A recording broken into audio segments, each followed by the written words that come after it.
Action. All right, welcome to the review day for Unit 4.4 and 4.5 of the AP Euro course description. Today we are going to talk about society and demographics that will mostly focus on the 1700s and the profound changes that are happening to European society as the result of population growth, increased agricultural productivity, growing urbanization, all those sorts of things. And then we will look at the art of the 1700s as we see a shift where Baroque was popular in the first half of this time period, 1648 to 1815. But in the 1700s, we're going to see new art emerge, most importantly, the art of neoclassicism, which is going to reflect Enlightenment, bourgeois attitudes and views and things like that. All right, so I didn't do this yesterday, but just a reminder, all this information can be found right here in AP Classroom. We're going to be talking about Unit 4, Section 4, and Section 5. Tomorrow we'll look at Unit 6, and then for 7, I'll go back and look at 4.1 and 4.7, look at some of the bigger picture things, and then I'm going to show you guys quotes that I have and pictures from tests that we've taken about this particular unit to serve as a review. And then we'll talk about the DBQ we're going to write for next week's assignment. Okay, so let's get into this. I don't really have any fancy visuals for the first part because it's really just about statistics about society and things like that. So big picture, you want to know the causes and effects of demographic changes that are happening in Europe in the 1800s. And basically what we are seeing is that population growth is happening, and that's going to change the way in which people live. And the cause of that can be traced to a couple different things, but the thing that pops into my head as the most obvious answer, without really thinking about it, is the importation of New World foods like the potato, which are going to enrich Europeans' diets and allow for greater caloric intake, supporting larger populations that can reach sexual maturity and reproduce. Also, we are going to see the effect of the scientific revolution created more interest and ability to farm in a more productive way, which is going to lead to urbanization, as you need less workers to produce the same amounts of food because of better agricultural production.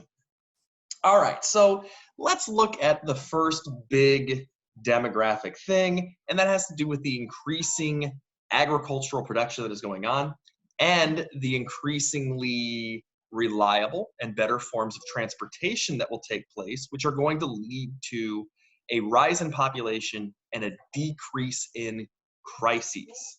And when we say crises, basically what we're talking about here are famines, shortages of food, which would lead to starvation and population loss.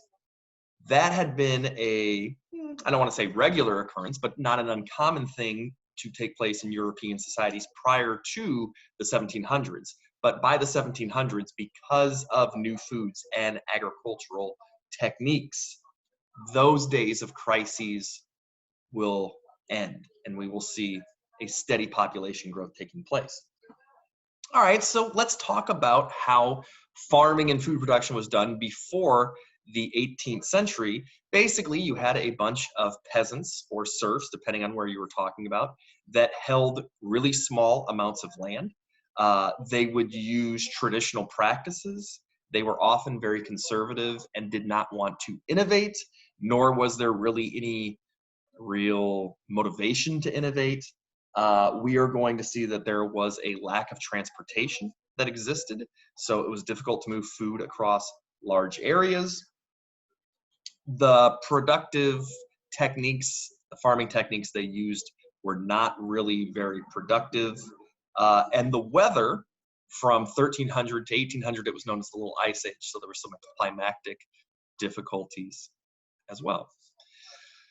But by the 18th century, we see new scientific practices, things we've talked about already: selective breeding, only breeding your biggest and best livestock together to produce bigger and better livestock, the use of enclosures, fencing off land so that it can be maximized by wealthy landowners, the removal of common areas, the creation of crops that you can plant like turnips as opposed to just letting a field lie empty or fallow, as it was called.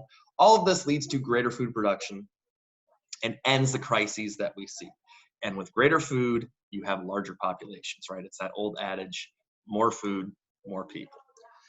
Okay, so we see the end of crises. We see growing agricultural productivity. We are also going to see a greater knowledge of medical procedures and tactics arising from the scientific revolution as well. One of the things we see during this time is the beginning of inoculations.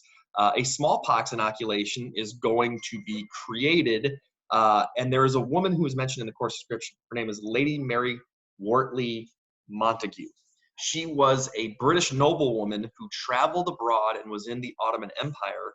The Ottoman Empire was this Muslim empire in the Mediterranean, Eastern Mediterranean, very advanced at the time. And they had a thing where they would scratch somebody's arms and basically inject small trace amounts of the smallpox virus as a way of inoculating people. I think it was called variolation.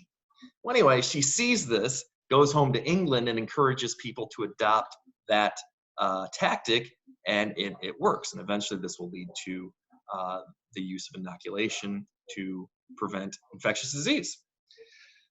Okay, so number 2, demographic change. The first one was growing population because of better agricultural practices, better transportation, and I guess better medical knowledge. Now, these agricultural changes that lead to population growth will have another societal effect. The second thing you need to know about is the growing urbanization of European society, right? And what we are going to see is that people who had previously worked in traditional agricultural practices are going to find themselves squeezed by the new scientific practices that are emerging. Less people can produce the same amount of food, and so many agricultural workers will migrate to the cities, seeking employment, seeking opportunities, and things like that. All right, now, because of this, we are going to see some societal changes. One of the things that urbanization is going to bring about is a rise in the number of illegitimate births that take place. Basically, cities are bigger than villages. People have increased opportunities for dating outside of traditional practices. There wouldn't be chaperones. And if premarital sex resulted in conception, there wasn't as much societal pressure for the man to do the right thing and marry the mother of his child. And so we will see larger amounts of illegitimate births. However, generally speaking, because of a variety of factors, we are going to see a continuation of relatively small families still, later marriages, and the use of utilization of some birth control practices during this time. Number 3,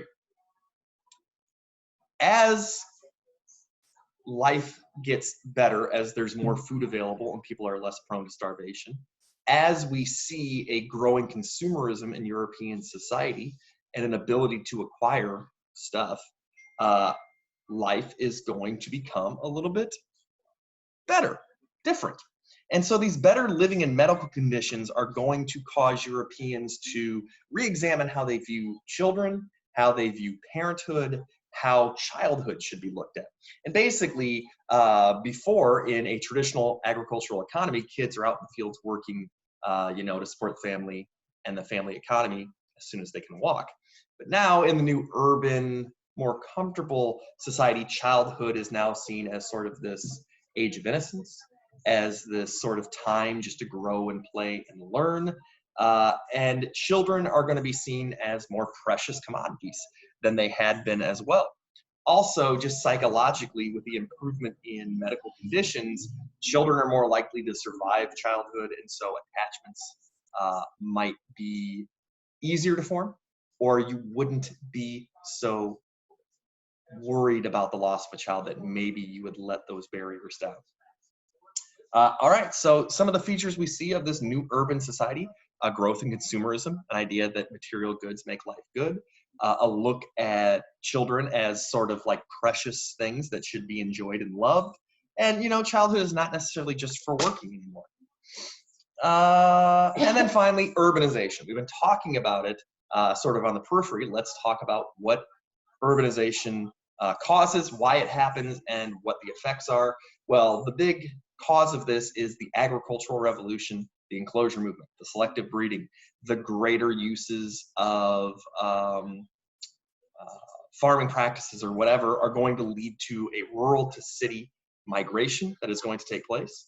But the effects of this are, besides the things we've talked about already, is that it's going to create issues. Number one, like we saw when we talked about illegitimacy, communal norms are going to disappear, right? Before, young people were watched by the village. It was very small. Everyone knew everyone's business. And so if someone were to engage in premarital sex and end up being pregnant from that, there would be great community pressure on the couple to marry and raise a child in, you know, the traditional sort of way. Now in the city, that is less likely. So you're going to have fleeting relationships that sometimes result in unwanted pregnancies or unplanned pregnancies, which lead to the birth of illegitimate children, where men don't have the same pressures to marry as maybe they once did. Another thing that we're going to see is that issues about sanitation and crime become much more in focus. Prostitution certainly becomes something that people are very worried about. Just poor conditions and crime are going to be something that we see. And again, we've talked about this already. Urban poverty is so much easier to see than rural poverty, although they're often not very different, but it's going to raise alarm bells more because it's more prevalent, it's more easily seeable. Now, we are also going to see that the poor will be demonized.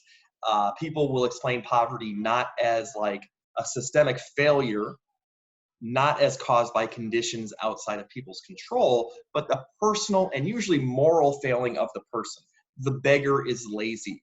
The person who is in poverty doesn't want to work. They choose to be this way. Giving them handouts just encourages them to be lazy, right? I'm not offering up any sort of answer as to why poverty occurs. I'm just telling you what the European conception of this is. There is going to be greater focus on crime and sanitation by these city governments, as they are going to have to take on more and more of a role in regulating life. And of course, these are just early urban cities. We haven't even really gotten into the Industrial Revolution yet. So these issues that begin in the 18th century are only going to grow larger in the 19th century as full-blown industrialization takes place.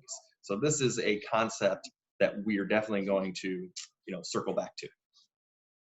But enough of that for now, right? So far in the 1648 to 1815 time period, we have talked about the political movements that are taking place, which is basically the growth of absolutism. And we have talked about,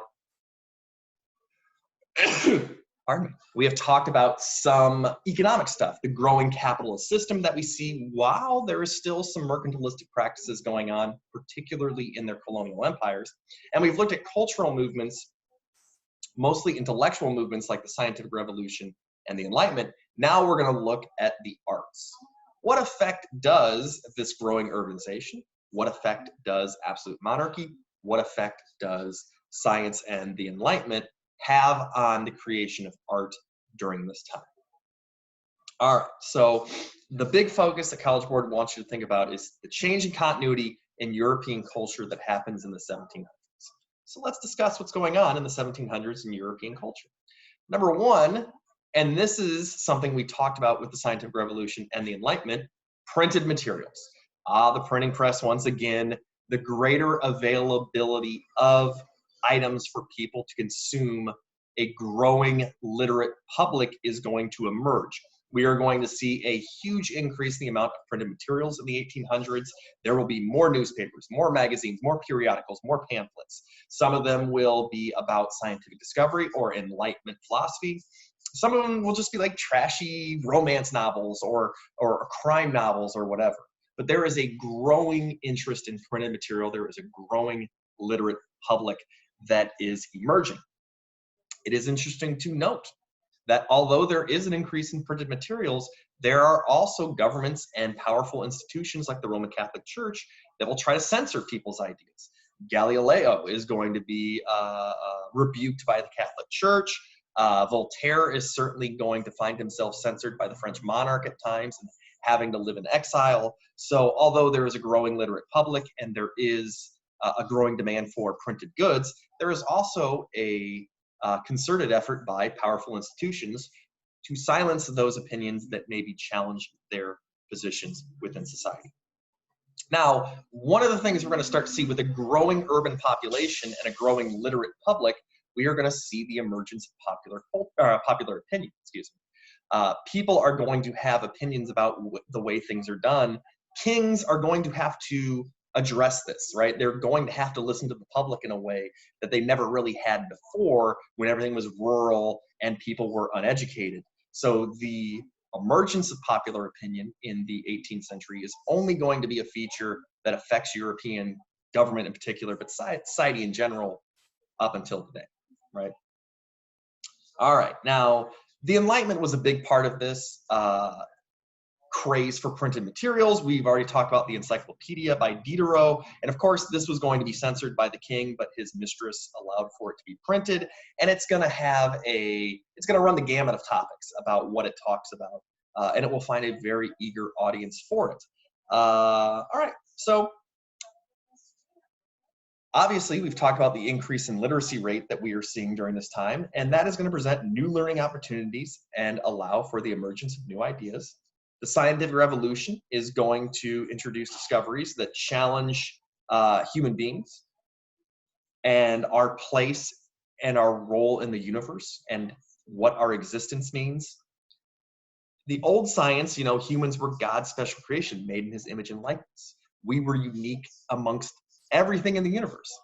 Well, the discoveries of Copernicus and Galileo and Newton are going to show that the universe is much, much bigger, that the earth does not hold a particularly special place in it, and that we are just a grain of sand in the beach that is the universe, and many people are going to take that to mean, well, we're not as important as we thought we were. We're not as significant as we thought we were. So there is a little bit of a crisis of confidence in man or humans' positions in the world and in, you know, God's creation.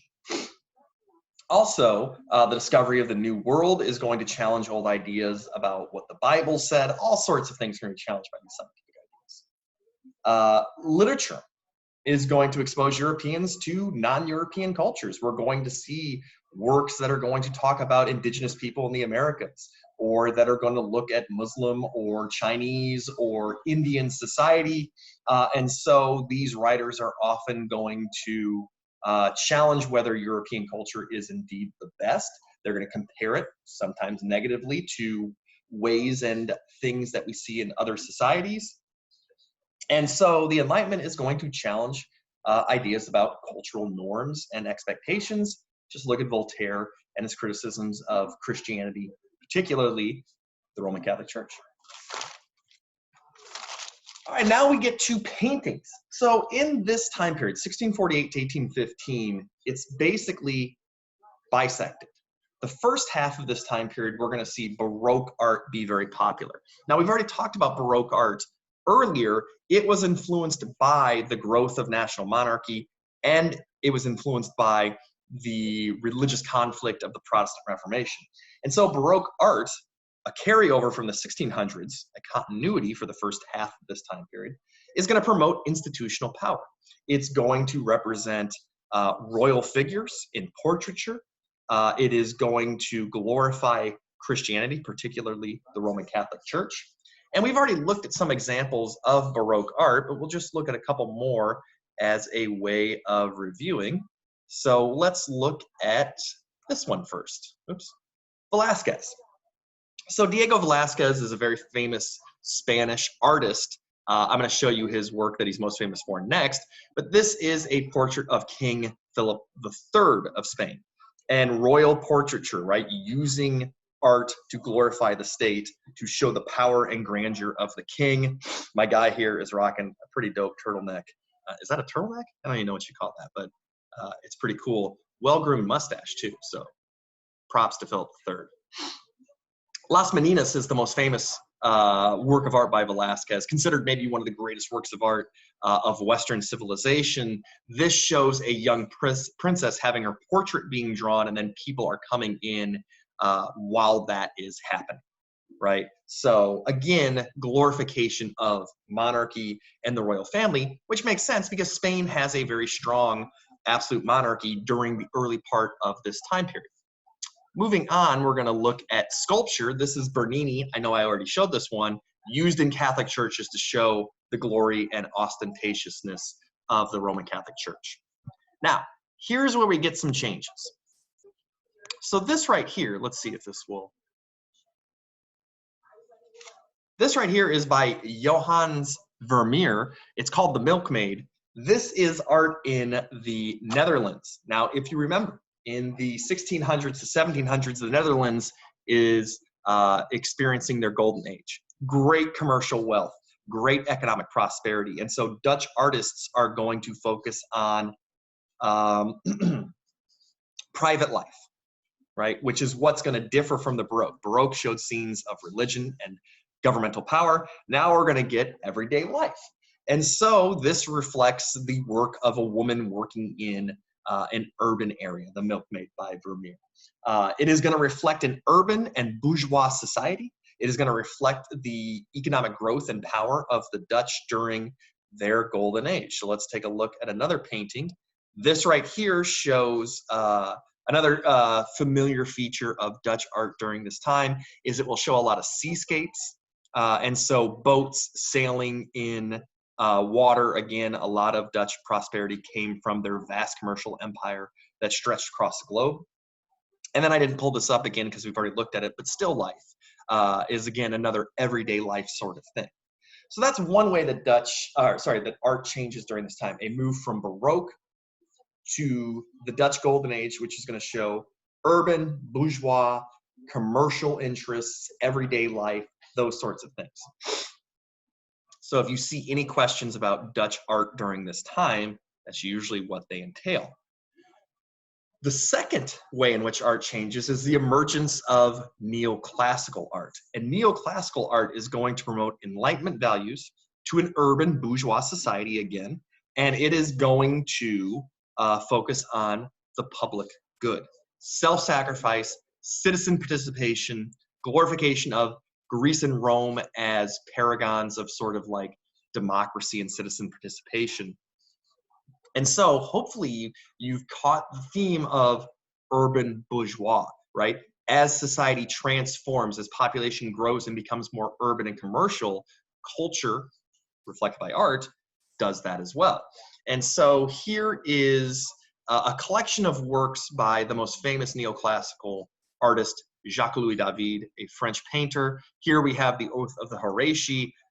We have looked at this before on tests. It is an homage to soldiers fighting for the Roman Republic, sacrificing for the common or for the public good, you know, citizenship, activeness, those sorts of things. Women weeping in the background because women are weak and incapable of being involved in public life, blah, blah, blah, right? Also, he is known for The Death of Socrates in 1787. And again, this is showing a thing from classical Athens, the death of Socrates. He is nobly accepting his death because he was sentenced to die by a jury for poisoning the minds of the Athenian youth and for disparaging the Greek gods, and so he must go to death. And so everyone is very sad that he is choosing to accept his death, but he is going to drink that poison hemlock.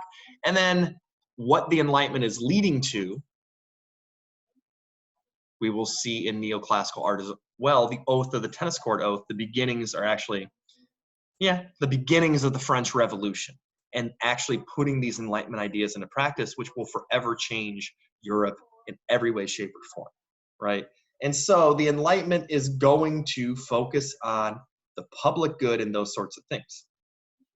Another way in which art will change is that literature is going to begin to emerge that focuses on like inner, what's the word I'm looking for? Inner reflection about what one should do. It is going to focus on urban bourgeois sort of topics, famous writers during this time, Daniel Defoe, who wrote Robinson Crusoe, a guy who is living in like urban cosmopolitan Europe, and then he gets shipwrecked. Then there's also Goethe, who focuses on life in a bourgeois society and the sort of pondering and reflection of people who live in that sort of society, what they must do. All right, and then the last topic, as life becomes more urban, as commercial growth happens, as goods become more readily available, a consumer culture emerges. And so the consumer revolution is going to change the way in which people live. Some of the things we see is that homes are now going to be looked at as bastions of privacy. And so home construction will have a focus on providing for a private residence. Boudoirs, bedrooms are going to be tucked away, so it's like an inner sanctum that people can retreat to. We're going to see that, like I said, literature is going to often focus on individuals engaged in private reflection of their values and things like that. Consumer goods are going to become much more readily available during this time. Plates, linens, mirrors, prints, all sorts of things are available to people to enjoy and live the good life. And last but not least, leisure activities are going to become much more individualistic. Coffee houses, theaters, taverns where you can go and enjoy life in an urban society. The coffee houses are often places where bourgeois, pseudo-intellectual types would go and talk about the latest theories and philosophies and stuff like that. All right, well, that's it for today. Hopefully you guys are still enjoying these videos. We will look at enlightened absolute monarchy tomorrow, and then we will review some things and then look at some quotes and other stuff, and we'll move on to Unit 5 starting next Monday. That's all for today. Until we meet again,